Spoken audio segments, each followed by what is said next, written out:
अल्हम्दुलिल्लाहि अला नअमाइहि शामिला व आलाइहिल कामिला वस्सलातु वस्सलामु अला सय्यिदिल अंबियाइ वल मुरसलीन व अला आलिहि व अस्हाबिहि व अहले बैतिहि व अज़वाजिहि व इतरतिहि अजमाइन।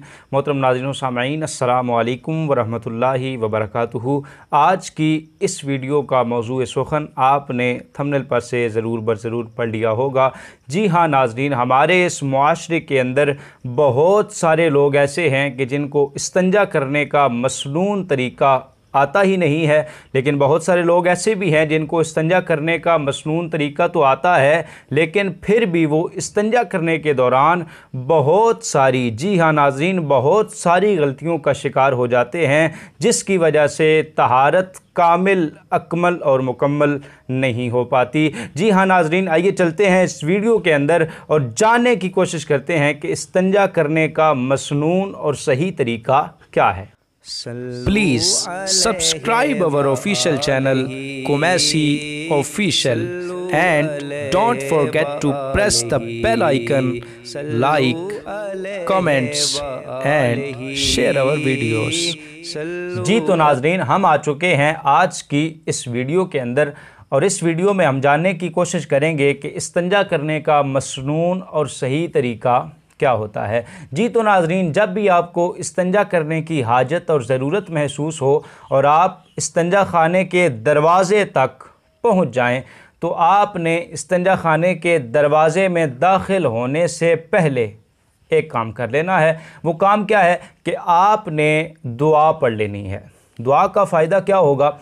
दुआ का फ़ायदा ये होगा कि ऐसी गलाज़त, गंदगी और निजासत वाली जगहों पर अक्सर शयातीन और जिन्नात के बसेरे होते हैं।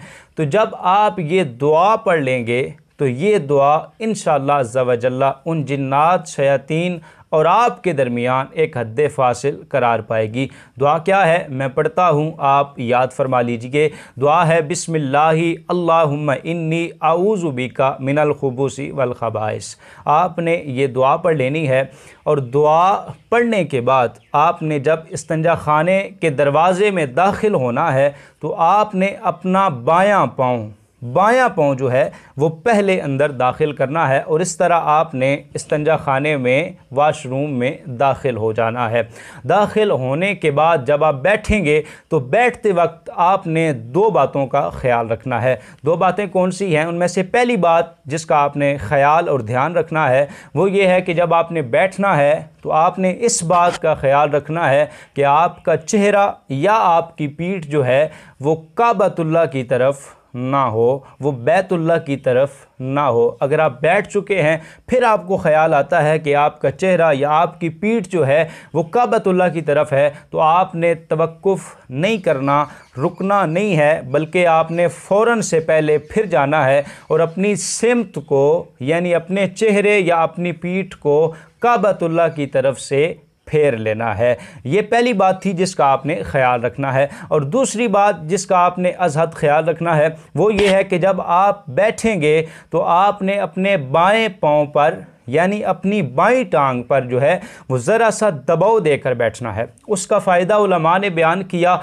और अतिब्बा ने, हुकामा ने उसकी तस्दीक फरमाई। वो क्या है? वो ये है कि जब आप अपने बाएं पाँव पर ज़रा सा दबाव देकर बैठते हैं ना, तो आपकी जो बड़ी आंत होती है वो खुल जाती है। उसका फ़ायदा क्या होता है? उसके भी दो फ़ायदे होते हैं।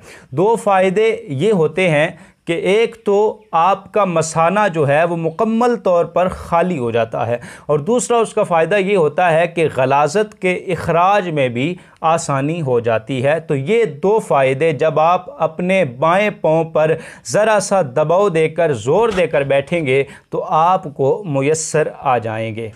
जी तो नाज़रीन, जब आप बैठकर क़ज़ाए हाजत से फ़ारिग़ हो जाएंगे तो फिर आपने धोने का अमल शुरू करना है। धोना कैसे है मैं आपको बताता हूँ। हमारे दो हाथ हैं, एक दायां है और एक बायां है। बाएं हाथ में अगर आप गौर करें तो एक अंगूठा है और 4 इसकी उंगलियां हैं। आपने अंगूठे को छोड़ देना है और ये जो पहली उंगली है, शहादत वाली उंगली है, इसको भी आपने छोड़ देना है। अब ये 3 उंगलियां बाकी बच चुकी हैं, तो ये जो सेंटर वाली उंगली है, ये जो दरमियान वाली उंगली है, इसके साथ आपने सबसे पहले धोने का अमल शुरू करना है। अगर ये काफ़ी व शाफ़ी नहीं है तो आपने इसके साथ ये जो साथ वाली उंगली है, ये वाली, इसको भी इसके साथ मिला लेना है और इन 2 उंगलियों के साथ आपने अपनी मक़अद को, यानी वो मकाम जहाँ से निजासत का इखराज होता है, उसको धोना है।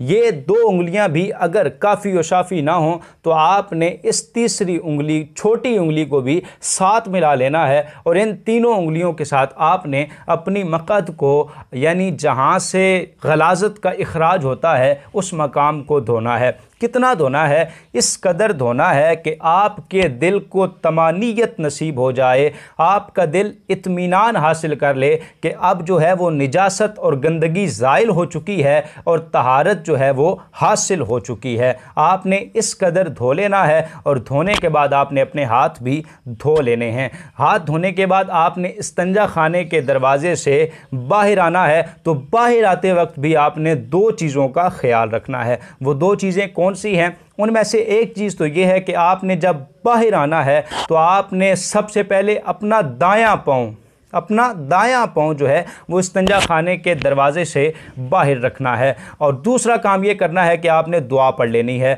दुआ क्या है? दुआ बड़ी आसान सी है, एक लफ्ज़ है, आपने याद कर लेनी है। दुआ पढ़नी है गुफ़रानक। असल में था गुफ़रानका, तो जब वक्फ़ किया तो गुफ़रानक बन गया। तो आपने ये दुआ पढ़ लेनी है और इस तरह आपका इस्तंजा करने का तरीका जो है वो मुकम्मल हो जाएगा। जी तो मोहतरम नाज़रीन व सामईन, उम्मीद करता हूँ कि आपको ये वीडियो अज़हद पसंद आई होगी। अगर पसंद आई है तो लाइक कर दीजिए और कमेंट सेक्शन के अंदर अपनी राय का इजहार ज़रूर फरमाइएगा। जी तो नाज़रीन, अगली वीडियो के अंदर इंशाअल्लाह अज़्ज़ा व जल्ला मर्द और औरत के इस्तंजा में जो बुनियादी फ़र्क हैं वो आपके सामने पेश किए जाएंगे और फिर इसी तरह इंशाअल्लाह अज़्ज़ा व जल्ला औरत का जो इस्तंजा करने का तरीका है वो भी आपकी खिदमत में पेश किया जाएगा। अगर आपके ज़हन में कोई किसी किस्म का सवाल है, फ़िक़ही सवाल है, जो आप उलमा से, फ़ुक़हा से फ़ेस टू फेस पूछने में शर्माते हैं, दिक्कत महसूस करते हैं, तो अब शर्माना नहीं है, आप हमसे कमेंट सेक्शन में पूछ सकते हैं। हम इंशाअल्लाह अज़्ज़ा व जल्ला उस पर एक प्रॉपर वीडियो बनाकर